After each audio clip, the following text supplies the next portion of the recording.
എല്ലാവർക്കും നമസ്കാരം. സുപ്രഭാതം. അമിതമായ ആഹ്ലാദം, ദുഃഖം, ഉത്കണ്ഠ തുടങ്ങിയ വികാരങ്ങൾ അനുഭവിക്കുന്ന അവസരങ്ങളിൽ അനാവശ്യമായി സംസാരിക്കാതെ ശാന്തമായി ഇരുന്ന് ചിന്തിക്കണമെന്നാണ് പണ്ഡിതന്മാർ ഇപ്പോൾ സോഷ്യൽ മീഡിയയിൽ പല രൂപത്തിലും ഭാവത്തിലും പ്രത്യക്ഷപ്പെടുന്ന ചാണക്യനടക്കം പറഞ്ഞിട്ടുള്ളത്. അങ്ങനെയല്ലാതെ പ്രവർത്തിച്ചവരെല്ലാം അതിൻ്റെ തിക്തഫലം അനുഭവിച്ചിട്ടും ഉണ്ട്. നമ്മുടെ പുരാണങ്ങളിൽ ഇതിനെത്രയോ ഉദാഹരണങ്ങൾ കാണാം. ത്രേതായുഗത്തിൽ ദശരഥ മഹാരാജാവ് ദേവേന്ദ്രൻ്റെ ക്ഷണം സ്വീകരിച്ച് ദേവലോകത്ത് അസുരരോട് യുദ്ധം ചെയ്യാൻ പോയപ്പോൾ കൈകേയിയും അദ്ദേഹത്തെ അനുഗമിച്ചിരുന്നു. യുദ്ധമധ്യേ ദശരഥൻ്റെ രഥാക്ഷകീലം പൊട്ടിപ്പോവുകയും കൈകേയി തൽസ്ഥാനത്ത് തൻ്റെ കൈ കടത്തിവെച്ച് യുദ്ധം കഴിയുന്നതുവരെ അങ്ങനെ തന്നെ നിൽക്കുകയും ചെയ്തു. ശത്രുക്കളെ ജയിച്ച് യുദ്ധം അവസാനിപ്പിച്ച ശേഷമാണ് ദശരഥൻ കൈകേയിയുടെ ത്യാഗത്തെക്കുറിച്ച് മനസ്സിലാക്കുന്നത്. സന്തുഷ്ടനായ ദശരഥൻ കൈകേയിക്ക് 2 വരം വാഗ്ദാനം ചെയ്തു. സ്ത്രീ സഹജമായ ക്ഷമയോടെ സൂക്ഷിച്ചു വെക്കാനുള്ള കഴിവ് കാരണമായിരിക്കാം മഹാറാണി കൈകേയി ആ വരങ്ങൾ മനസ്സിൽ സൂക്ഷിച്ചു വെച്ചു. സമയവും സന്ദർഭവും നോക്കി ചോദിക്കാമല്ലോ എന്ന് കരുതി.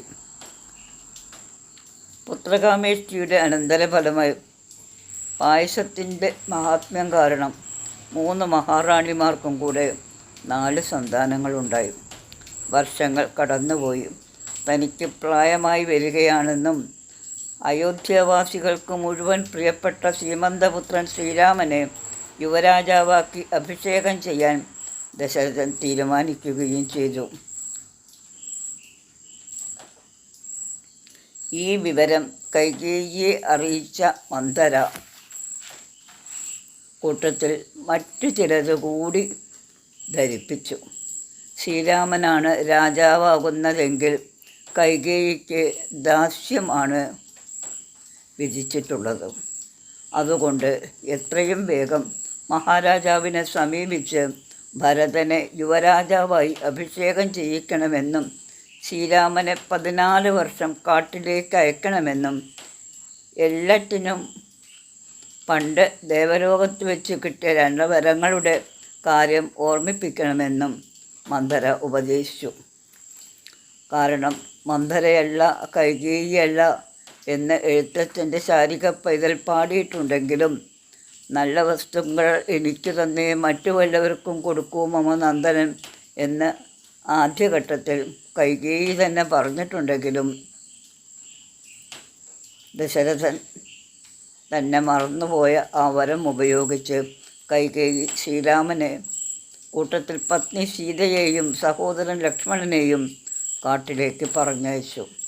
നോക്കണേ, അമിതാഹ്ലാദത്തിൽ കൊടുത്ത 2 വരം വരുത്തിയ വിനകൾ. ഇനി ദ്വാപരയുഗത്തിലേക്ക് വന്നാലോ?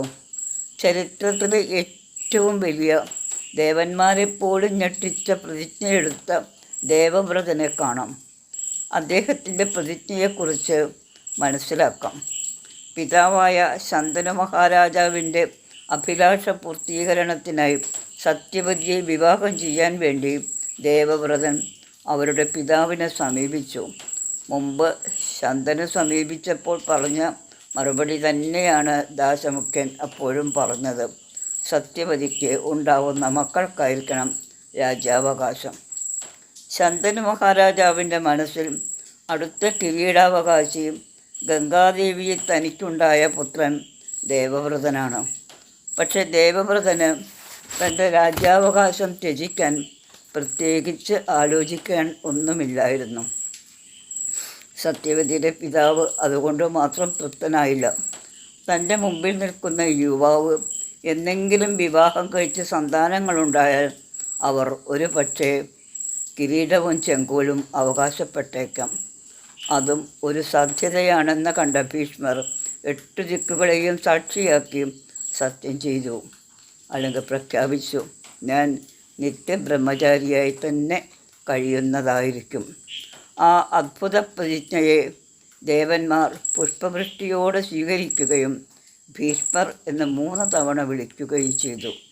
ഇതറിഞ്ഞ ശന്തനു മകൻ്റെ പേരിൽ തോന്നിയ സ്നേഹം കൊണ്ടും തൻ്റെ അഭിലാഷം പൂർത്തീകരിക്കുന്ന സന്തോഷം കൊണ്ടും പുത്രന് സ്വേച്ഛാമൃത്യു എന്ന വരം കൊടുത്തു.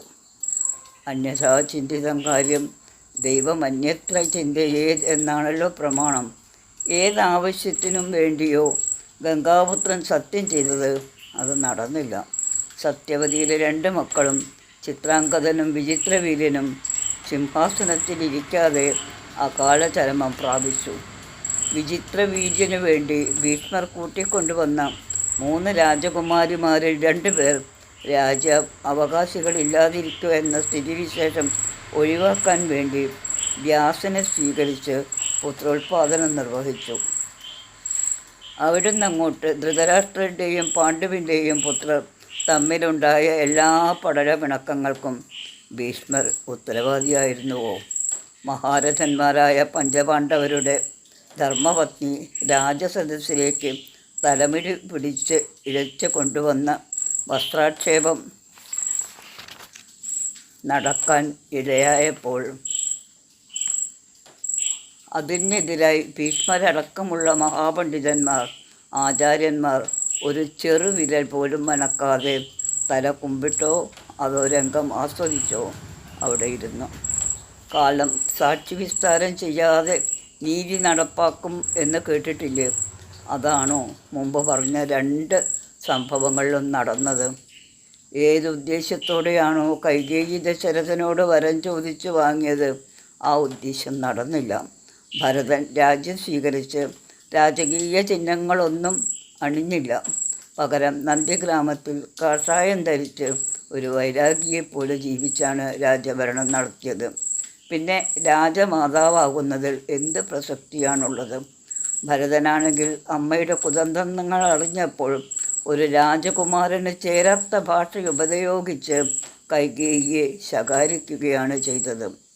2ാമത്തെ ഉദാഹരണമായ ഭീഷ്മരുടെ കാര്യമെടുത്താൽ അദ്ദേഹം പഴയ ഒരു സംഭവത്തിന് അമിത പ്രാധാന്യം കൊടുത്തത് തെറ്റായിരുന്നെന്ന് കാലം തെളിയിച്ചു. ദാശമുഖ്യൻ മരിച്ചു. അദ്ദേഹത്തിൻ്റെ പൗത്രന്മാരും കാലയവനികയ്ക്കുള്ളിൽ മറഞ്ഞു. പിന്നെയും തൻ്റെ സത്യപ്രതിജ്ഞ കാത്തു സൂക്ഷിക്കേണ്ട ആവശ്യമില്ലായിരുന്നു. കടയിൽ നിന്ന് വാങ്ങുന്ന സാധനങ്ങൾക്കും ഭിഷഗ്വരൻ കുറിച്ചു തരുന്ന കുറിപ്പടി അനുസരിച്ചുള്ള മരുന്നുകൾക്കും കാലാവധിയുണ്ട്. മഹാനായ ഭീഷ്മ പിതാമഹൻ തൻ്റെ വാഗ്ദാനത്തിന് കാലാവധി വെച്ചിരുന്നുവെങ്കിൽ ചരിത്രം മറ്റൊരു വഴിക്ക് എഴുതപ്പെട്ടേനെ. ഇവിടെയും ഭീഷ്മരുടെ ശരശയ്യാശയനം കാലം സാക്ഷി വിസ്താരം ചെയ്യാതെ നീതി നടപ്പാക്കിയതാണ്.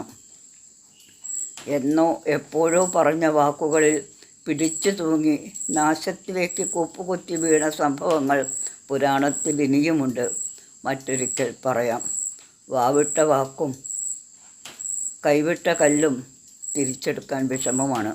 അതുകൊണ്ട് വാക്കുകൾക്ക് പൊന്നും വില, 2025 പൊന്നും വില കൽപ്പിക്കണം.